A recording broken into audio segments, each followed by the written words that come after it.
Many sellers think that once they've negotiated the purchase and sale agreement that they're done and the negotiations are over and buyers are moving forward. But that is not necessarily the case. At this point, the accepted offer is more like a dinner reservation that can still be canceled.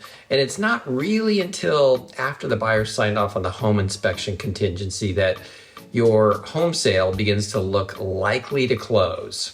So assuming the buyer has completed all of their desired inspections, now what? Well, now round 2 of negotiations begin. In that case, I challenge you to a battle of wits.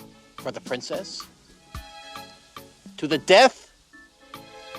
I accept. While the negotiation process is not life or death, it is usually the number one reason for the death or the transaction falling apart. In today's video, I'll take you through the negotiating process and we'll give you 4 tips at the end for helping a seller negotiate a successful conclusion.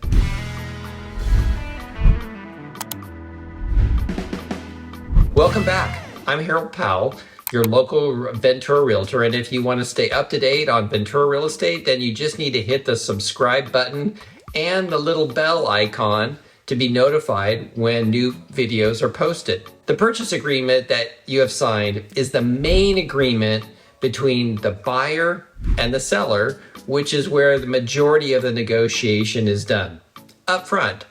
Some items can be negotiated up front in the purchase agreement, such as the seller to be responsible for the smoke detectors, the carbon monoxide detectors, and the water heater bracing, which also will be a requirement for the buyers to even obtain financing for the property. The second area is the point of sale inspection and corrective item required by the government. As an example, a point of sale requirement is the sewer lateral inspection and repair for City of Ventura or even Ojai for that matter. Other cities in our area don't currently require that inspection to be done. So if these items are checked off, then they've already been negotiated up front. Everything else can be negotiated during the inspection period. So the inspection period, it really allows the buyer to evaluate all aspects and systems of the property. The sellers need to realize that the buyers haven't fully committed to the purchase at this point. Even though the buyers have deposited earnest money, that money is fully refundable. So if they don't like what they see or can't come to terms on repairs, well, they can still back out and get their full deposit returned. So let's talk about the negotiation process. The buyer typically has anywhere from 10 to 17 days after acceptance to submit their request for repairs. The actual time amount depends on what the contract timeframes have been agreed to by both parties in the purchase agreement. The buyer has 3 basic options. They can, 1, accept the premises as is, 2, reject the premises altogether, or number 3, they can give the seller a request for repair notice or RR form.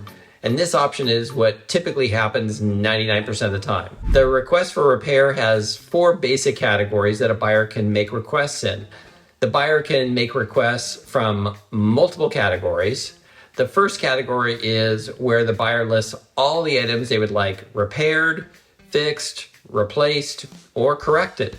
The second category is a buyer request for Section 1 and or Section 2 termite repairs.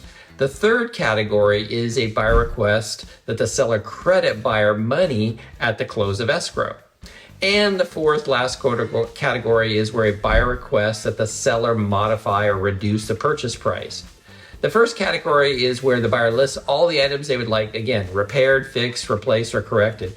This category is the most common area of requests, where buyers will request the items that need to be either, again, serviced, replaced, or repaired. The second category is a buyer request for the Section 1, Section 2 termite. Typically, only Section 1 items are requested, and Section 1 items include subterranean and drywood termite findings, as well as fungus damage and dry rot. The Section 2 items are items that would actually cause Section 1 to actually occur, like a leaky roof or earth to wood contact from a deck or a post.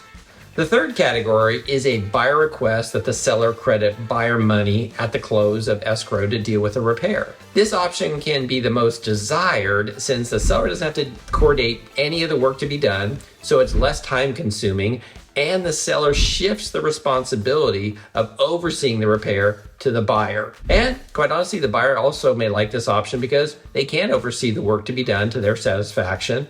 And if they're even handy, they may be able to do the repair themselves and maybe save a little money.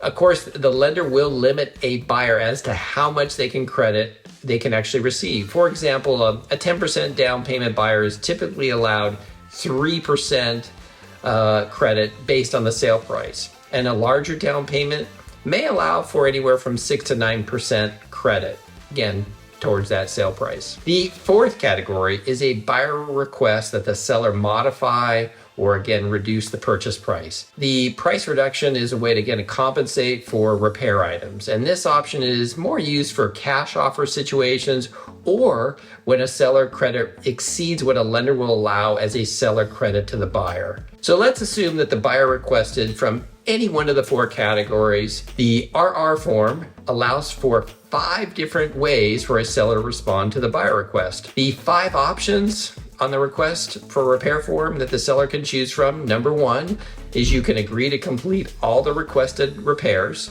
Number 2, a partial agreement, which just means the seller is going to agree to all the repairs except the items you don't agree, that the seller doesn't agree with. And number 3, you can respond on the seller response form called the RRRR, which allows you to modify your response with regards to each of the categories listed for repairs, termite, credit, and or price adjustment. And in case you're wondering, the RRR stands for seller response and buyer reply to request for repair. That is a mouthful. Number 4, you can choose to do any of the buyer requests and provide a different option using the AEA form, which stands for Amendment to Existing Agreement. Or number 5, you can respond by not agreeing to any of the buyer's requests at all. That's a lot of options to choose from. So I have 4 tips for helping the sellers navigate the home inspection process. So tip number 1 is really to stay on top of your regular maintenance and repairs.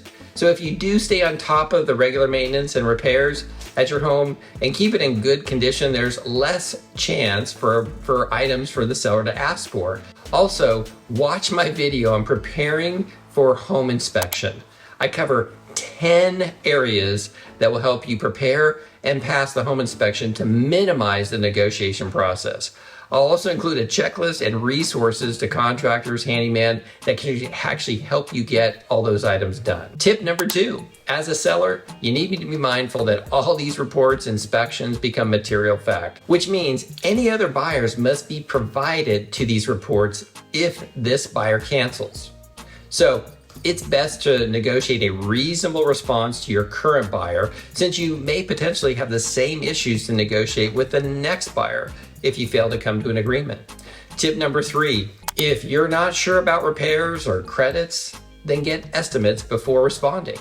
Sometimes a buyer will provide an estimate, which again makes it easier to evaluate and decide. Other times, they'll just ask for a lump sum to cover several items or even a big repair item with an unknown cost. Number 4, what's reasonable? Big question. Sometimes I'll see a report that says that the item is towards the end of its useful life. This means the item is going to need to be replaced in the very near future. Let's take a roof as an example. The roof report says the condition of the roof is toward, again, its end of its useful life. So what's reasonable? Well, you kind of have to ask, was the buyer expecting when he viewed the home that he would have a house with a brand new roof, or was a new roof promised as part of the purchase agreement? The answer is probably no.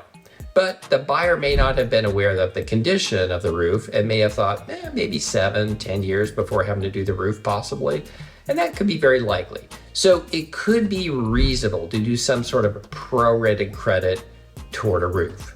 Now, this process can apply to most big ticket items and commonly done. If you have questions, then type them in the comments or hit the like button if this was helpful.